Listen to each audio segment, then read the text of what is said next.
La domotica è il controllo e la gestione integrata di tutti i sistemi e gli impianti che ci sono nell'abitazione, quindi dall'antifurto, videocitofonia, automazioni, luci, tapparelle, controllo energia, eccetera. È una tecnologia ormai che si sta diffondendo in modo massivo sempre di più in tutte le abitazioni, in Italia ma anche all'estero, e per la domotica Gavis ha fatto una scelta aperta, ha scelto la tecnologia Connex, che ormai è diventata una tecnologia standard europeo mondiale, che ormai è diventata lo standard de facto per applicazioni non solo di domotica e di building automation. Come dicevo, la domotica sta prendendo sempre più piede, ormai anche gli utenti stanno sempre diventando più consapevoli e coscienti dei vantaggi e benefici che apporta, in particolare per quanto concerne il risparmio energetico, la sicurezza, ma anche il comfort. L'interazione e l'integrazione che la domotica ha e potrà avere sempre di più con quelle che sono le tecnologie all digital, quindi infrastrutture dati, integrazioni con i service provider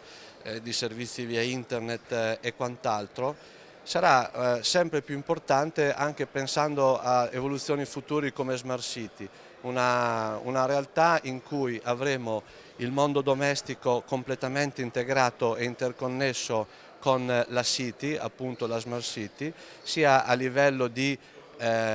integrazione con gli erogatori dei servizi, ma anche vorrei dire integrazione finalizzata al risparmio energetico, oggi un argomento molto sensibile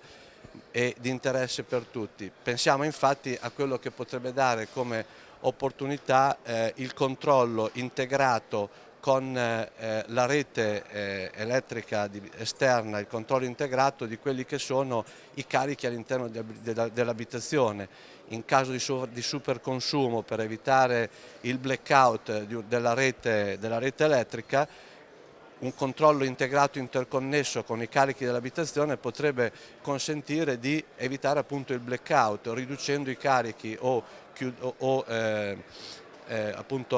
spegnendo i carichi non prioritari all'interno dell'abitazione. Quindi le prospettive della domotica con quello che è l'integrazione e l'interconnessione a livello più ampio cittadino Smart City è sicuramente un argomento già di interesse e lo sarà sempre di più.